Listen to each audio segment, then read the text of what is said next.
This is what he said to the actor. I said, oh. So now we got in this big argument for 20 minutes. I called him every night. He was saying he didn't know, and I got lightheaded. He's not here to play nice. Robert Duvall doesn't suffer fools, and he definitely doesn't do second chances. Compared to the days when he was in his heyday, I suppose. You know, like in the Wild Bunch and everything, but it was okay. For over half a century, Duvall's been Hollywood's truth teller. Whether he's playing a mafia consigliere or a broken-down country singer, one thing never changes. He expects realness. And when someone fails that test, he doesn't yell, he doesn't tweet, he just shuts the door. For good.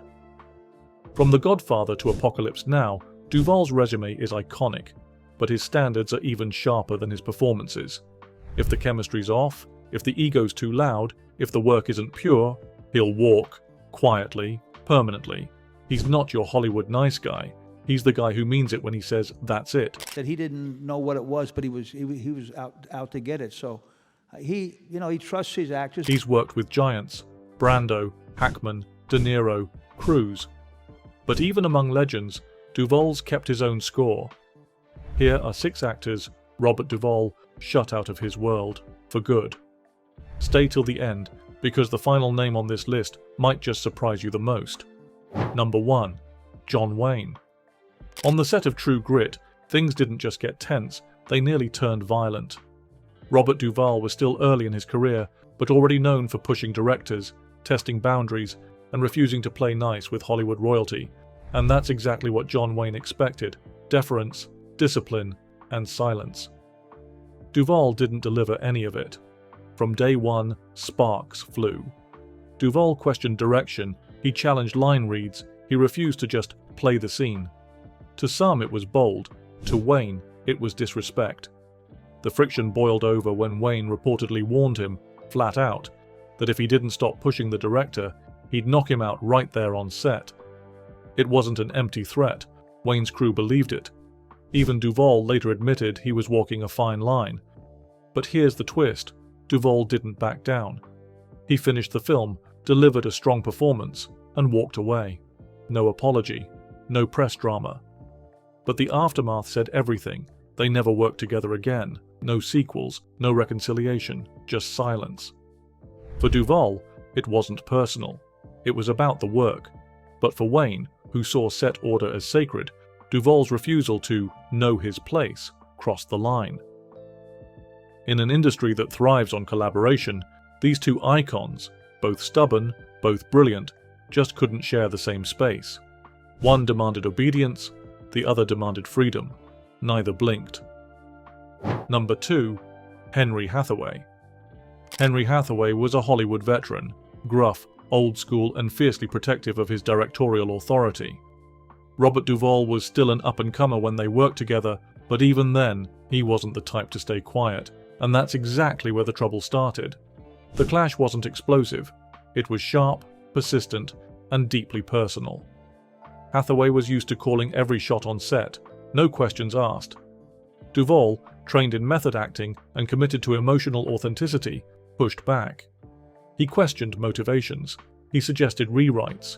He insisted on retakes that Hathaway didn't see the point of. Their creative visions couldn't have been more different. Hathaway wanted precision and speed. Duvall wanted depth and discovery. On paper, they were trying to make the same movie. In reality, they were making two entirely different ones. The tension got so bad that, according to crew reports, Hathaway walked off set twice, not storming out in a rage, but with the quiet frustration of a man who felt his authority slipping away. Duvall didn't shout, he didn't fight, he just stood his ground, deliberate, unwavering, and completely unbothered by Hathaway's seniority. Years later, Duvall was asked about the experience. He shrugged. Not everyone knows how to work with actors. No elaboration, no names. But the message was clear. They never worked together again. No reunions, no reconciliations. And in an industry built on collaboration, sometimes the worst offense isn't what's said. It's who you refuse to say anything to ever again. Number 3. Bruce Beresford. When Tender Mercies was announced, it had all the ingredients of a prestige drama. A quiet southern story, a struggling country singer, and Robert Duvall in the lead. But behind the camera, things weren't so serene. director Bruce Beresford had his own vision, clean, minimal, and emotionally restrained. Duvall, on the other hand, wanted more grit, more nuance, more space to explore the character's pain from the inside out, and that meant long takes, unscripted moments, and input on nearly every scene. The creative tension built slowly, not with shouting matches, but with long silences, passive stares, and subtle power moves. Beresford would block a scene, Duvall would change it. The director would set a pace, Duvall would slow it down. At first it was a tug of war. Eventually it became a standstill. Crew members recalled days where nothing was shot, just quiet arguments over tone and interpretation. One assistant said Beresford once left the set mid-shoot, muttering that he wasn't directing this film anymore. Duvall never raised his voice. He didn't have to. His presence on set was enough to tilt the balance. Ironically, Tender Mercies would go on to win Duvall his first Oscar. But Beresford didn't ride the same wave. He was largely sidelined during the film's press run, barely mentioned during awards season. Duvall got the glory. Beresford faded into the margins. Years later, when asked about the experience, Duvall simply said, "The story worked. That's what matters. No mention of the director. None needed." Number 4. Gene Hackman.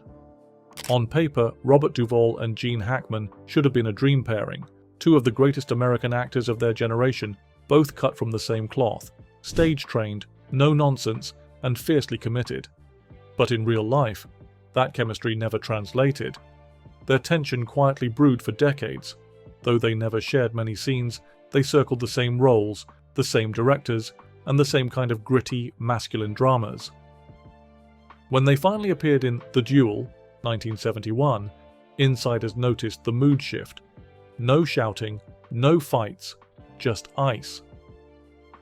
Duvall, famously sharp-tongued off-camera, once referred to Hackman as an actor's enemy, a man too proud, too loud, and impossible to work with. Hackman, for his part, never fired back directly, but during a panel interview when asked which actors he avoided, Hackman smirked and replied, "The ones who think they're directors too." That one stung, because Duvall always walked a line between actor and storyteller, constantly offering notes, changing dialogue, and clashing with directors over blocking and delivery. To someone like Hackman, that wasn't collaboration, it was control. From that point on, any hope of reconciliation disappeared. Even as both men aged into elder statesmen of cinema, they were never seen together again. No shared tributes, no reunions, nothing. "Some people," Duvall once said, "just don't know when to shut up and let the work speak." And everyone listening knew exactly who he meant. Number 5. Stanley Kubrick. Stanley Kubrick demanded perfection. Robert Duvall demanded freedom. That mix, explosive. Though Duvall never acted in a Kubrick film, the friction still found them. During the making of The Shining, Duvall was famously outspoken about the way Kubrick treated Shelley Duvall. No relation, but close enough to strike a nerve. Watching from afar, Duvall didn't mince words. "That wasn't directing," he told a journalist years later. "That was cruelty hiding behind genius." But the real clash came behind the scenes of a potential collaboration. In the early 80s, Kubrick reportedly approached Duvall for a project that never materialized. And while details remain foggy, what's clear is that the meeting didn't end well. Duvall walked out. "Too cold, too slow, too much control," he later said of Kubrick's process. "Movies shouldn't feel like surgery." That line stuck, especially since Kubrick's fans prided themselves on that surgical precision. For Duvall, that kind of control strangled instinct, the very thing he believed great acting was built on. And for Kubrick, who famously did 127 takes of a single scene, Duvall's resistance felt like defiance. The two never spoke publicly about each other again. No praise, no apologies, just distance. "He was a genius, sure," Duvall admitted, "but I never wanted to be one of his test subjects." In an industry where egos can coexist, sometimes two artists are just too opposite to breathe the same air. Number 6. Robert Altman. Robert Altman thrived on chaos. Improvisation, overlapping dialogue, wide-roaming shots, his films were jazz on screen. But for Robert Duvall, that kind of freedom didn't feel like art, it felt like an ambush. Their clash came during McCabe and Mrs. Miller, 1971, a visually stunning, mood-driven western where Altman wanted atmosphere over structure. But Duvall, he wanted clarity. He memorized scripts, shaped scenes with purpose, and loathed unpredictability. From day one, the friction was visible. Duvall would stick to the page. Altman would tell other actors to ignore it. The result? Tension thick enough to choke on.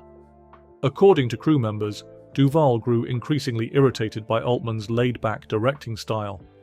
He was reportedly overheard calling the set a playground with no rules, and at one point even stormed off after a particularly loose take went off script. Altman, never one to bow to an actor's ego, doubled down, giving even more control to the ensemble. "He just didn't care if the camera caught you at your best," Duvall later said. "That was his thing. Catch it raw, catch it real, but I don't work like that." The partnership ended with a cold handshake and no follow-up.